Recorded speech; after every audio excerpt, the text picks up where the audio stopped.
All right, let's do it. First live. We're live. We're live in the studio. Yeah, exactly. Make believe studio. Probably easier. I'll just get James to fucking do it next time. All right. So let's. Usually I can look at the screen and then talk at the same time.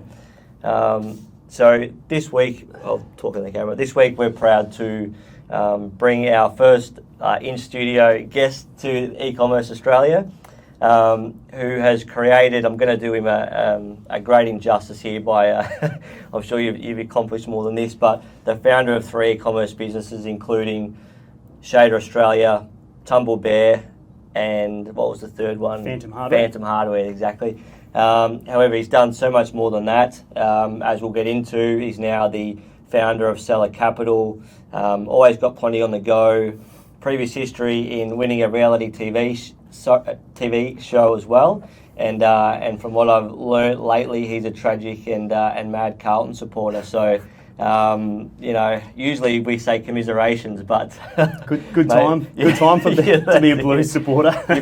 You've timed this well, haven't you? No, I actually saw on I saw yesterday on Instagram we were 15th in round 15. Yeah. Oh, really? Yeah. Somehow we've survived. So yes, go the Blues. We play this weekend against Brisbane. So let's see how we go. And thoughts on the game? I was at the Melbourne game, and I think that was the best sporting event I've ever been to. Yeah, right.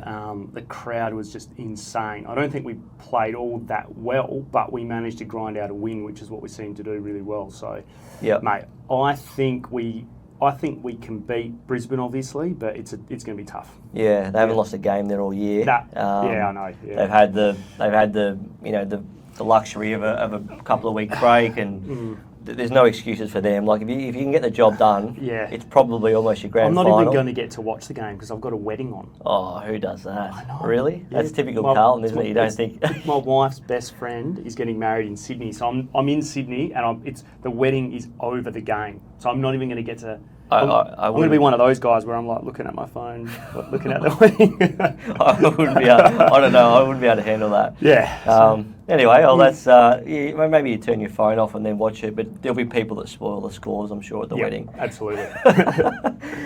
Mate, let's get into your background and your journey into e-commerce. Obviously, one of the reasons I got you on, I wanted to speak to you, was around your product development, which is something that we haven't really touched on in the podcast. Yeah. But let's start with your background and your journey into e-commerce, and then we can talk more broadly around how you sort of create products and then markets into China and things like that. So sure. Where did it all start? So I actually, the first business that I had, I traded wine in China.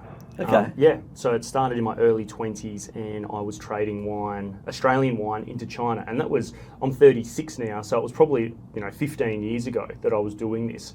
And I had a Chinese business partner, a guy who was in his 50s, a Chinese guy. I was getting the wine on the Australian side, he was getting the clients on the China side, and it was quite young back then. Like, it's a massive business now, and well, since the tariffs had stopped, but prior to that it was huge.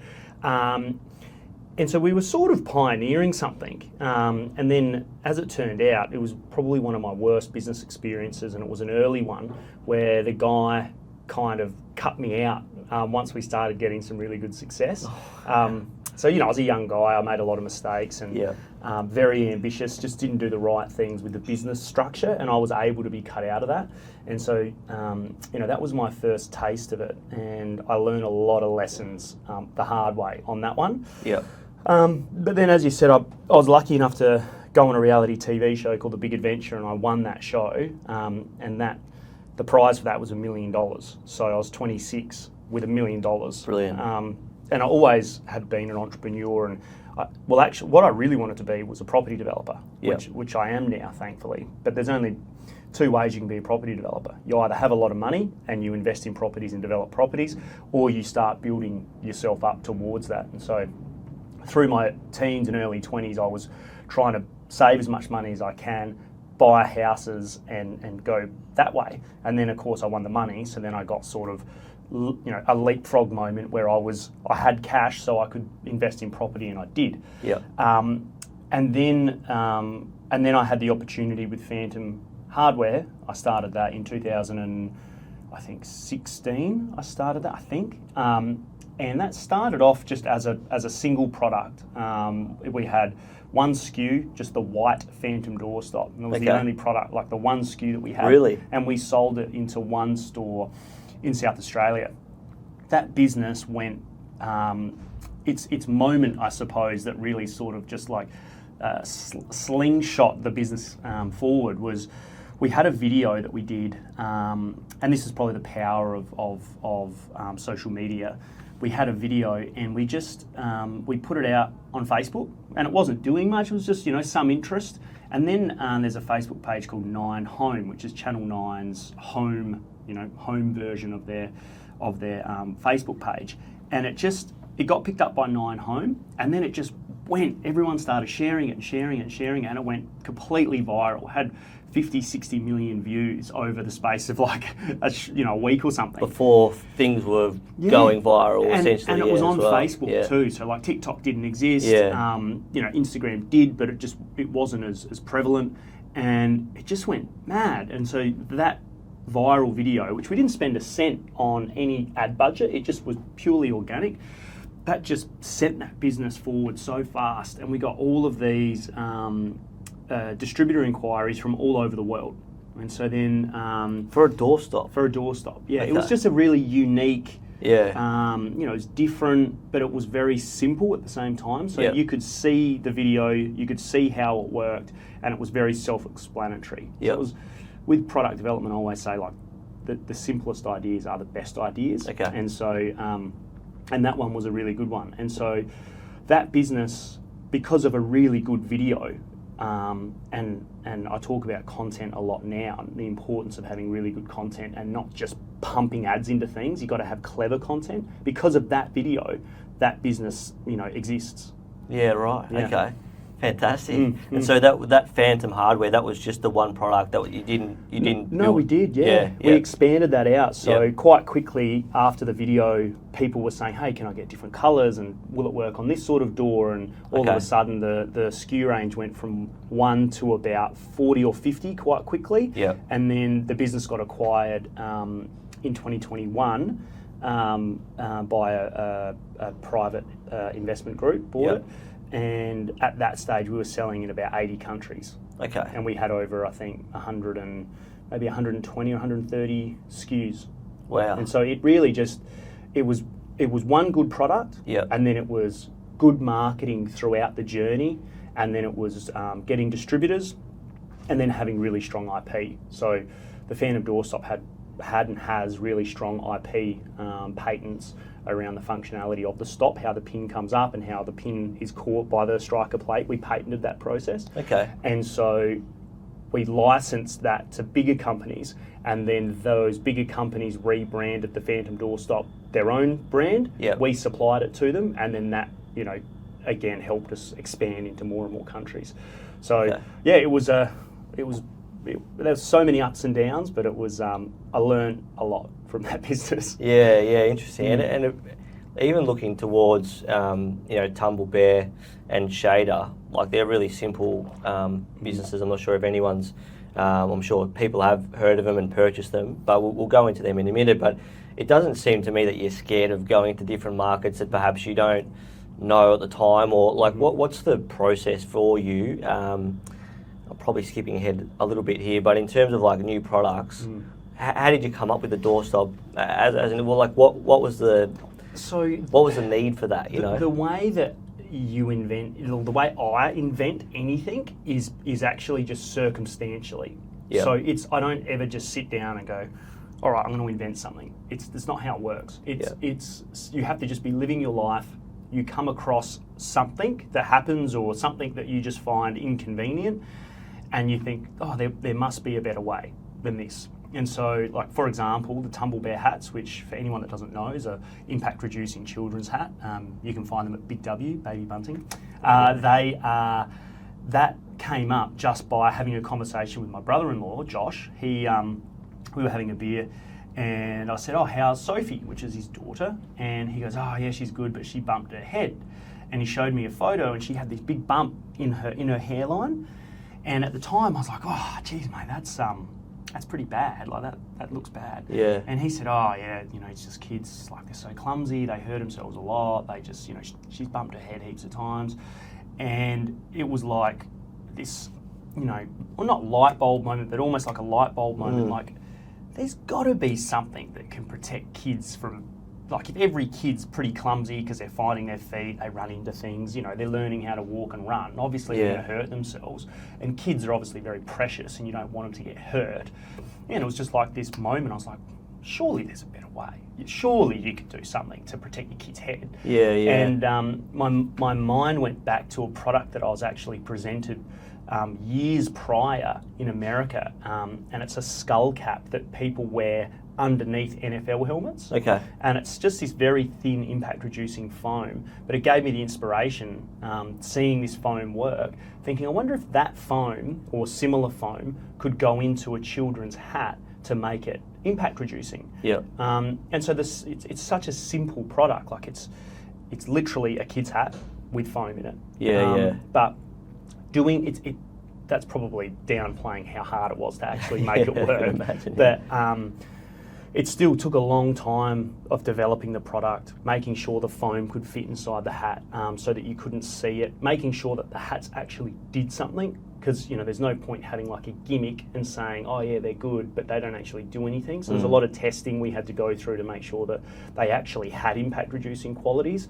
And then we went live with that business. But in answer to your question, when I invent anything, it is literally just a circumstantial thing. You're either doing something or talking to someone, and something happens that's either inconvenient or dangerous, and you think, oh, well, surely you could do something better. Yep. And then you come up with whatever that thing is that would be better, and then you just research it and see, did I just invent something, or have I just come up with something that's existed for 10 years? Yeah, 100%. And so how many of those sorts of different things, like ideas that you've had, you thought, it's a brilliant idea, and you go, oh my gosh, shit, it already exists? All the time, literally. And so people come to me quite often now through LinkedIn a lot, and they say, hey, I've got this great business idea, can I run it past you? And I always say, yeah, sure, go for it. I'm always happy to help fellow entrepreneurs and inventors.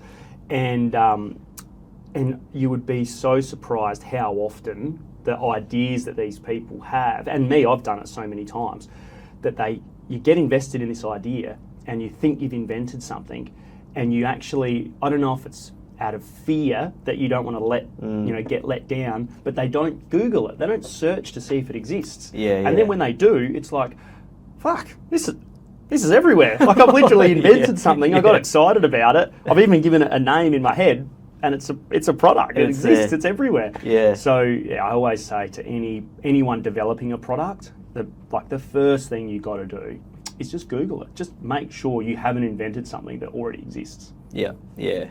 That's a good tip. Yeah. And if you go too far down the funnel and you go, geez, I should actually look at this. You got to. You have to. It's like that story. I think it was in Africa somewhere.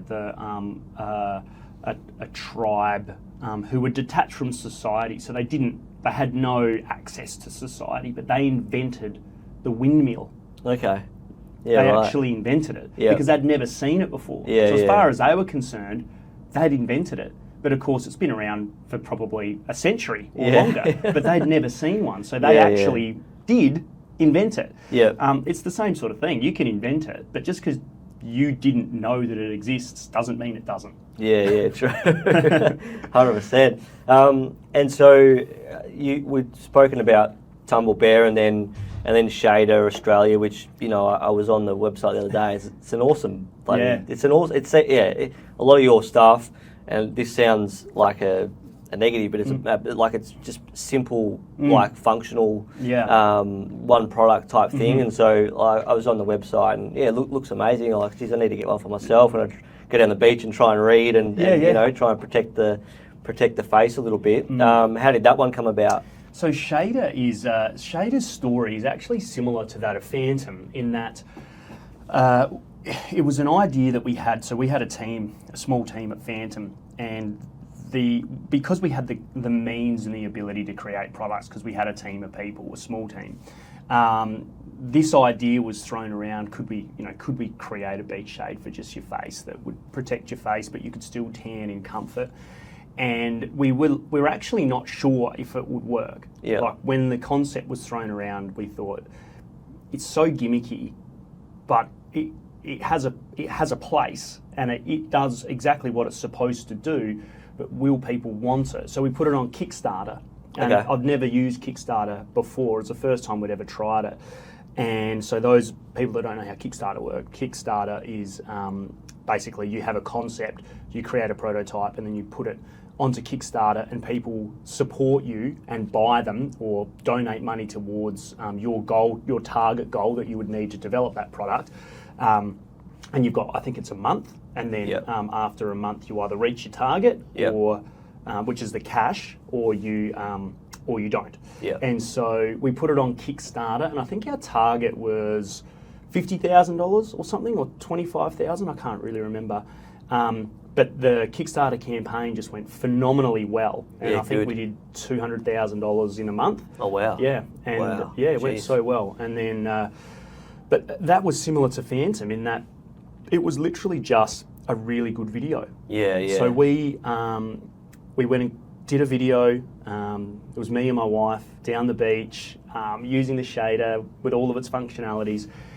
And I was still, even at that stage, a bit apprehensive. Like, I don't know if I fully believed in it. I just thought this will either be really good or it just will do nothing. Yep. And so we went live on Kickstarter, and the first few days it did nothing, and we thought, like, this isn't going to work. Yeah. And then same thing, it got picked up by a few pages on Facebook again. It was Facebook that did it, and it just went nuts. Like, it went totally viral. I think that video and variations of it got viewed 130 odd million times. Wow. It went nuts. Jesus. And so, like Phantom, it was just so important that we had really good video content. Yep. And it wasn't ads driven, it was just organic. Just it was interesting, people liked it, and it just worked. Yeah, and UGC, before UGC was probably a thing as well. Yeah. No one would have been talking to UGC, it just resonated. Yeah, and it just worked. And so,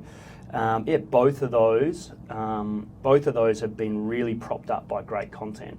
Yeah, yeah, awesome. That's good. I like a story on great content. Yeah. And so, how did you grow? Last question on these businesses before we get into sort of some product development stuff. But how did you grow those businesses? Did you was it SEO? Was it paid? Was it just purely video, viral video with no paid component, or what was the e-com strategy around those? So with Phantom, and this may not be, I mean, some of this would be relevant to today, and others it wouldn't be because it was a while ago. We had the viral videos, which were totally not paid. We didn't pay a cent for any of those, and that helped us get, I think, like that first big leap forward. But then with Phantom, we identified that probably the best place to make money with Phantom was through distribution. Yep. And so we got a lot of distribution inquiries from our Facebook content. Yep. And then we went and actually just started doing LinkedIn campaigns where we would identify countries that we weren't in, and we wanted to say, let's say it was the UK, for example. We would just go use my LinkedIn. So I picked up quite a few followers from doing this. And we would just identify a country, and then we would search for keywords. We would find the right people that were relevant to the companies that we wanted to work with, and then we'd use my LinkedIn, and which is a premium account because you want it to be like show validity and show that it's real. Yep. And then we would just contact people over and over and over all day. Not spamming people. Like the messages that we'd write to people were authentic and personalised, and just explaining our product, saying that how well it's going, saying we'd love to expand into the UK, and we would be looking for a distributor. And so we just did that in all these different countries, and we expanded Phantom just so much through LinkedIn. Yeah, and interesting. So that's how that worked. And Shader, we kept predominantly e-commerce, and Shader went from being organic content, which was really lucky, and then we then went into paid ads. And so Facebook at the start of Shader converted really well, and then the story goes, doesn't convert as well as it used to. Yep. So now we've switched over to TikTok and to Instagram. Okay. And so now we still are on Facebook, but it just doesn't convert like it used to. So now with Shader, we do a lot of influencers, micro influencers, and then we just run a lot of ads. Yep. But again, the content that we run, and I say this all the time, we don't just pump a heap of ads out continuously. We try and get really clever ads or really eye-catching ads so that you're not just throwing money against the wall. You want to be really sort of focusing your attention in the right places so that they convert and you're not just blowing heaps of cash. Yeah, that's right. It's never a good strategy, is it? No, but I mean, so if you link up with a lot of agencies, they do just throw a lot of money at ads, and I totally appreciate that you have to do that at the start, have a bit of a scattergun approach and work out what does work and then refine it. But I just think if you can put more effort and more time into your ads, and that content is really compelling and clever and catchy, that time is really well spent. Yeah, 100%. I guess it just amplifies the message. If it's a bad video or if it looks like an ad, it's going to get amplified as an ad and it's not going to get the cut through. That's right.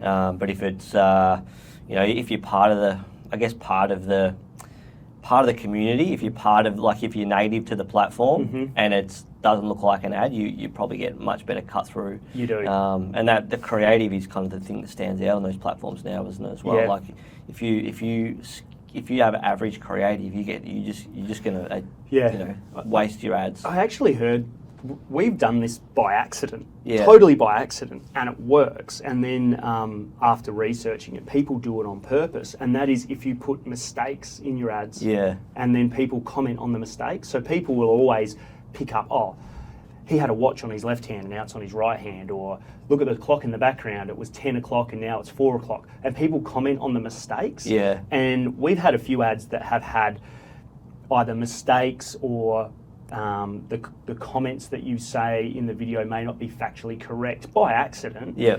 And people just comment and comment and comment, but then what that's doing is that's just fueling the algorithm, and you're just getting. It's like one of your best performing ads is the ads that have mistakes in them. Yeah.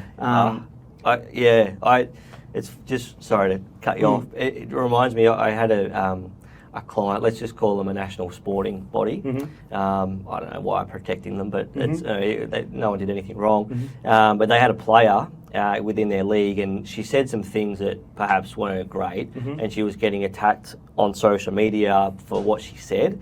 It wasn't anything out of character, it just wasn't quite in the spirit of what she was after or whatever. Anyway, they rang us because we were running ads for that round, and they said, "You got to cancel the ad because people are commenting.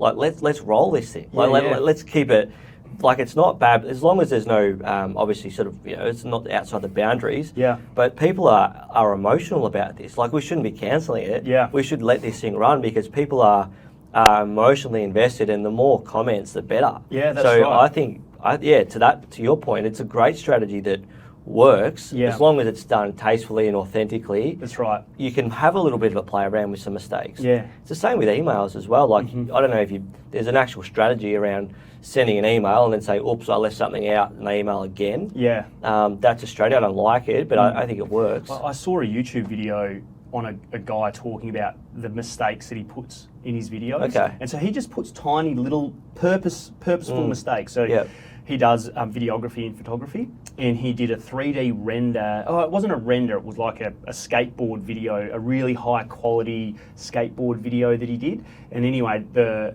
wheel comes onto the skateboard, and the wheel was shown, the outside of the wheel was going onto the skateboard like this. Yep. But then in the next scene, the wheel was back to front.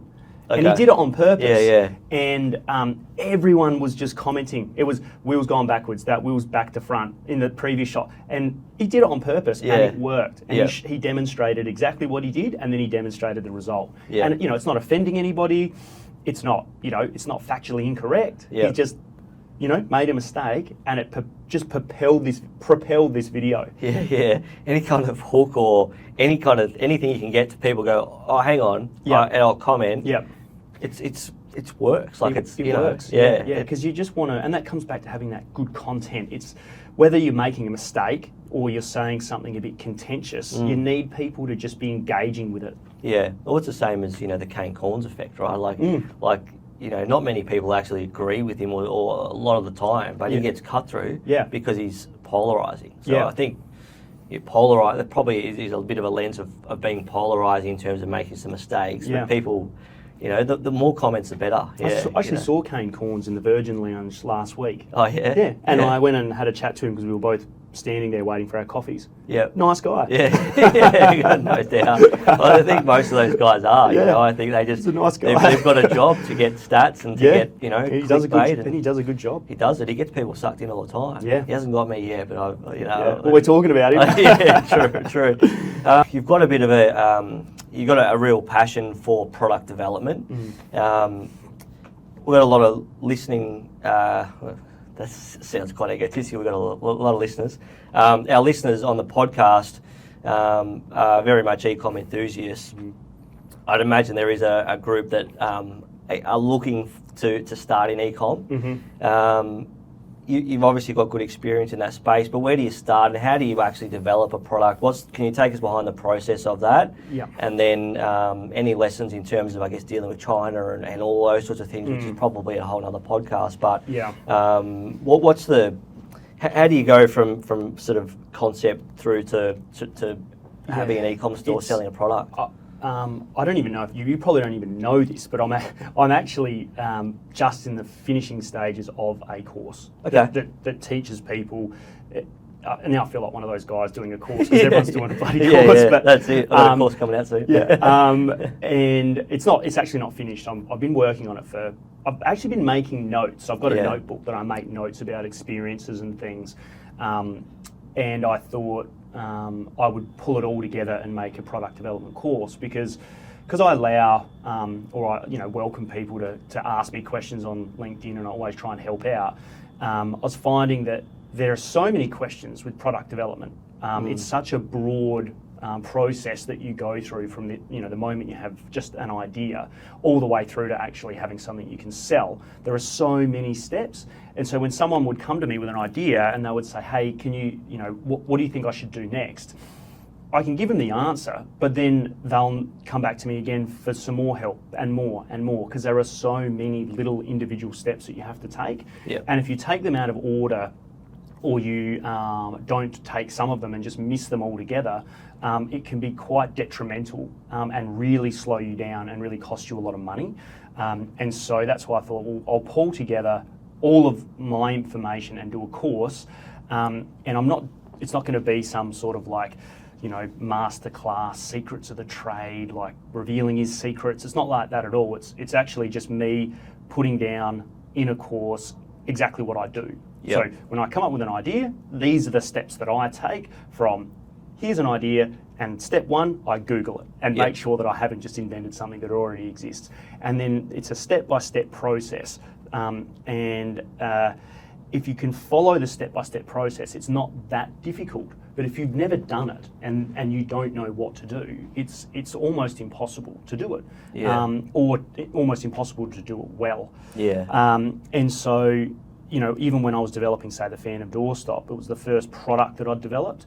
There wasn't any sort of rule book or course or guideline that I could follow. There were a lot of individual pieces of information you could pull, like, for example, like how to get a patent, how to get engineering drawings done, how to set up a website, how to, all these things you could kind of cherry pick and then learn, but then to piece it all together and know the step-by-step process that you have to take, certainly not at the time. There wasn't really anything at all that did that. And so I had to learn the hard way how to develop a product, and I made so many mistakes. But yeah, I think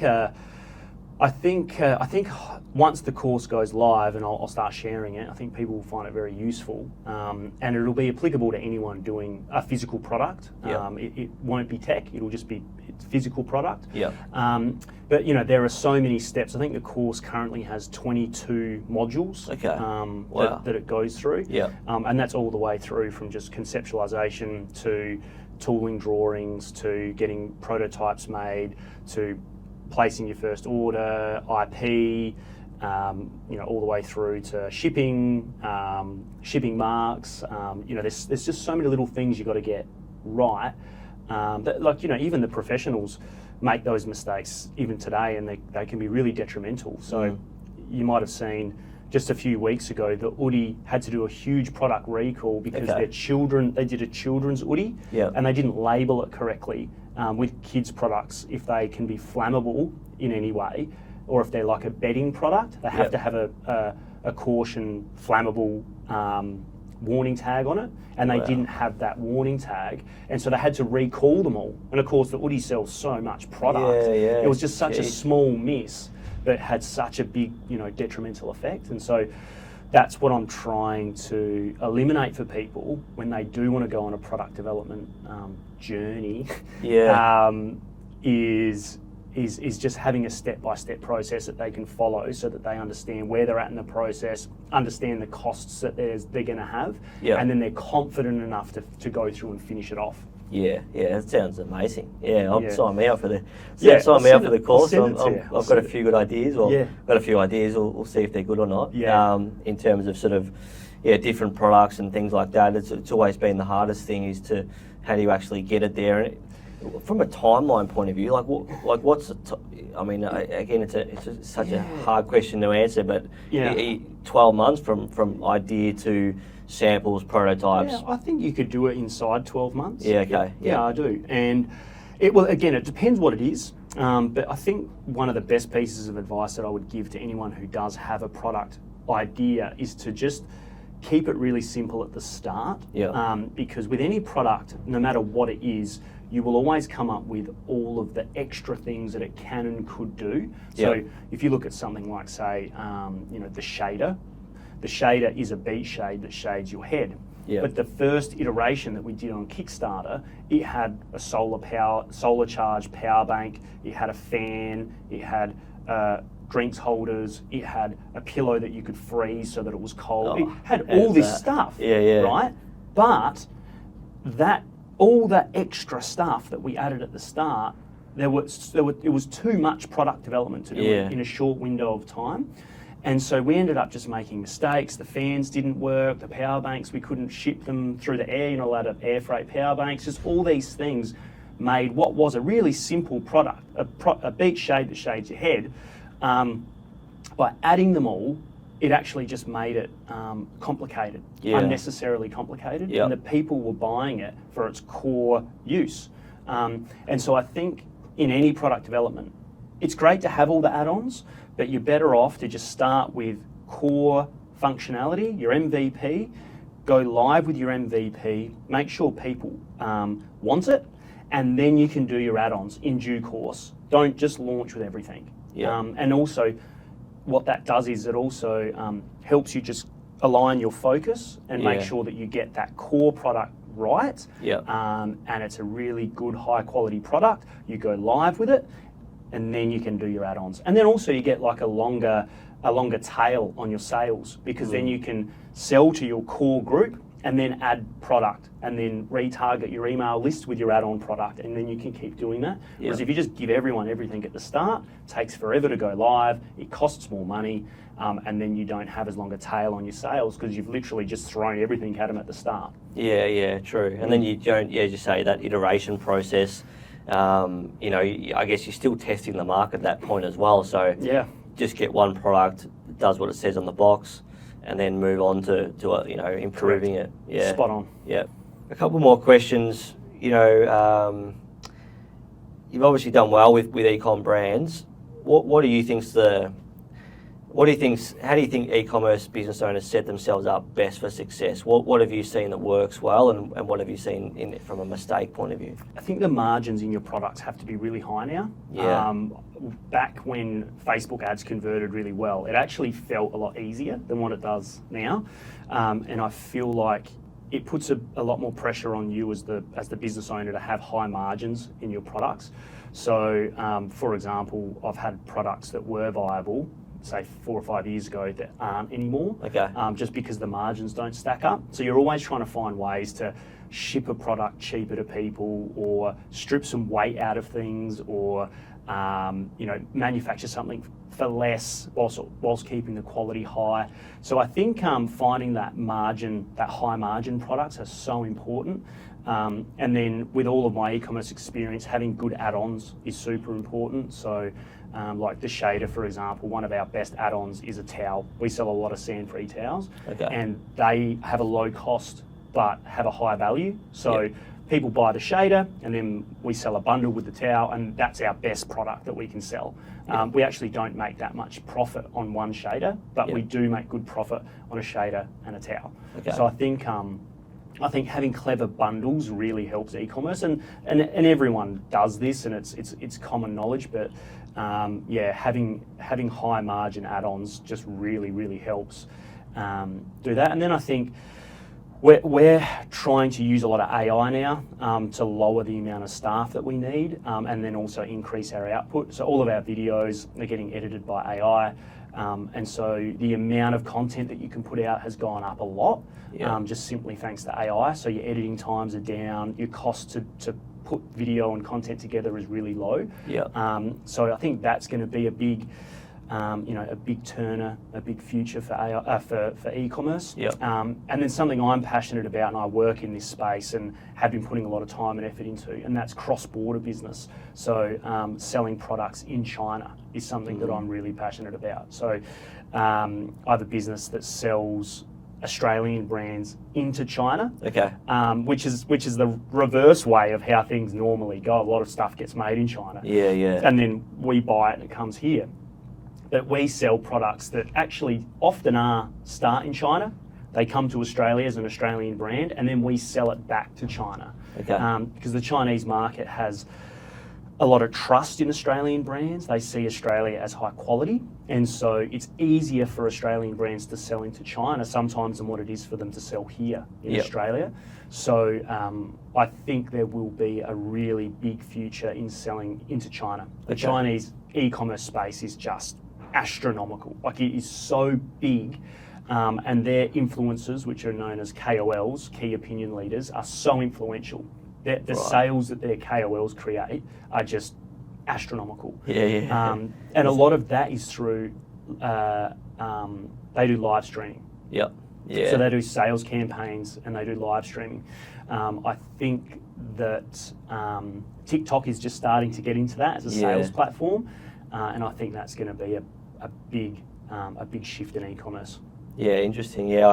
I've been talking about live shipping for quite a while, and I feel like it hasn't really been done well here in Australia yet. No. But I don't know if you know Brendan Gillen, who works in this building as well. But he just released a video the other day talking about live shipping. I think we've been talking about it for a while. It's going to get there to a point, because you get, if you build up the event correctly, get people to, and then go live, and then give them a fair value exchange to take another one of Brendan's lines. It's hard not to work when you've got that captive audience. There's a guy in China called Austin Lee, and they call him the Lipstick King. Right. And he has done a live stream that sold $1 billion of product. Like, that's like Kim Kardashian exposure 100%. on steroids. And then there's a lady called Waya. She sells all sorts of things, but between Waya and Austin Lee, like, the amount of product that they can sell is just astronomical. And it's all through live streaming. And it's just it will catch on here. There is no doubt about it at all. I'm going to China at the end of October, and I'm checking out one of the live streaming studios. So they actually have rooms, it's like almost like a warehouse, like a big office, and it's just like a little room with someone sitting in this purposely built room that looks, nice for filming, and they're just sitting there live streaming, and they'll be live streaming about this cup, and then they'll be live streaming about lipstick, then they'll be live streaming, constantly live streaming, and it's just a sales platform, and they're just selling live. That's I think will be. It will, like, it's coming. It will, 100%. In Western culture, Western society, I think it will become very, very prevalent in the next few years, because in China, it is the way. Yeah, okay. That's a good tip to leave us on. Mm-hmm. Mate, I've probably got through a quarter of the questions I had, and even just sort of more questions come as we chat. But before we go, Seller Capital. Mm-hmm. Do you want to give that? That's sort of what you're most sort of invested in at the moment. Is that sort of the business that you're concentrating on at the minute? Seller Capital is my firm. I started when I won the TV show. I set up an investment company called Seller Capital, and it's a family office. We just invest in different things. So we invest in e-commerce brands. I invest in startups, and I invest in property. So most of my investments are actually in property. Well, probably the most cash is in property. So I think as I'm getting sort of through and more experienced, I've identified that I can't do too much myself. So I can't run all these things. It's just not possible. And so when I was in my, say, early 20s, and I was trying to do way too much. And even in my late 20s, I was still trying to do way too much. And I was just finding that, you know, to fix a business that isn't working, the answer is not another business. That's not the answer. And so I have now, I think, just gotten better at identifying what can make money and what won't. And now my model is that if I find something that I really like, and we spoke about it off camera before and we can't talk about it because it's confidential, is a business that I'm working on in India, and I really believe in that business, and I really believe it can be massive, but I know that I don't have the capacity to run it as its CEO. So my model has changed a lot in the last few years, where if I have a business that I'm passionate about, I'll either invest in that business and make sure it's got a good CEO, a good general manager, someone to operate it, or I'll start a business, I'll put the money into it, and then I'll put a good CEO into it. I don't want to be the CEO of these businesses. It's not where my skill set is. My skill set is actually in doing business development, in identifying products at work, in doing product development, but actually being the CEO, I don't think is actually my strength. And so I think it's probably a good lesson for any entrepreneur or any startup person. Just because you're the founder doesn't mean you are the CEO. Doesn't mean you're the best person to be the CEO. At the start, you kind of have to be, because usually it's just you, right? But at some point, you might identify, well, okay, I am the founder. I've been able to get this business now sort of over the first few hurdles. It's making some money. Should I find someone who would operate this business better than me? And then I can focus, maybe it's product development, maybe it's business development, maybe it's marketing, maybe that's your strength. And being the general manager or the CEO is not actually your strength. And so that's sort of where Seller Capital sits. I do the investing, and then I just make sure that I have a really good operator who runs those businesses. So even Tumble Bear, I'm not in charge of Tumble Bear. I own it. I guess I'm the chairman. I'm the founder. I don't know. Major shareholder. But I don't actually run that business. And same as Shader. I actually don't run Shader. Because I can't. I don't have the capacity to run all these businesses. So I just make sure I have someone who's really reliable, a good operator, and they are the general manager, and then I support them, sit above them, help with the strategy, and then grow the business. And that's it. You can only, you've only got 24 hours in a day like everybody else, and you've got a family and so much other stuff going on. So, I mean, it makes sense. I guess it's harder to execute when you're in those sort of businesses, but if you can take that sort of helicopter view and you go, well, obviously there's someone better that be able to run this and take it further than what you can with so much going on. So Alex Hermosi talks about it a lot, and he's a great person to listen to, and he's just spot on in that if you want to give yourself multiple revenue streams, you're better off to just focus on one, get it working, and then diversify. I saw him speak about this just last week or the week before, and it's true. It's 100% right. I've done it the wrong way, and I feel like now I'm doing it, and have been for a few years, doing it the right way.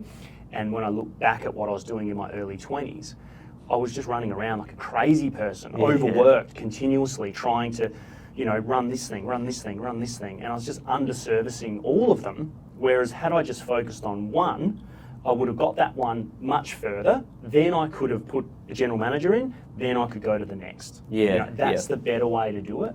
And yeah, that's the way that I do it now. And thankfully, I can do that because I've made good investments in property and I won the TV show. So it's not like, I'm some guru. I've just had circumstances that have allowed me to make mistakes and grow as I sort of, am getting older and more experienced and better at being a businessman and an entrepreneur. Yep. I've sort of reached this point where I'm like, God, I wish I was doing that. I wish I was doing this then. Yeah, I know. Yeah, I mean, you think that, but you just can't put an old head on young shoulders, can you? And if you didn't learn the lessons, no, probably the best way we learn, unfortunately, is the hard way at times. So you got to kind of learn and evolve and adapt. But if, the same. Like even starting this podcast, I didn't want to start the podcast because I didn't want to be shit at it. Mm-hmm. But I was like, well, you're going to be shit. It doesn't matter when you start. That's right. So you can't fast track the tough times of the learning experiences. So. I think that's sort of that's going to set you up well. You say you're old, you're 36. Mate. Yeah, I'm not old, but I'm not. You're old. You've done a lot. When I started, and hopefully that's what people get out of these podcasts. They get to listen to me, and they might be in their 20s or they might be older than me, and they're starting their entrepreneurial journey.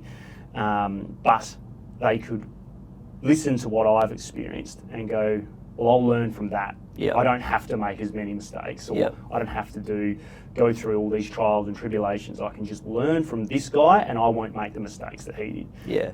Well, they'll make different mistakes. Yeah, that's right. Yeah. That's right. You can't get away from it. But mate, appreciate you jumping on the podcast for the first in studio podcast. So thanks again for your time, and mate, thank you. We'll get through the next the next half of the questions at another time. I'd love to. Thanks, mate. Legend. Good stuff. Thank you. Cheers.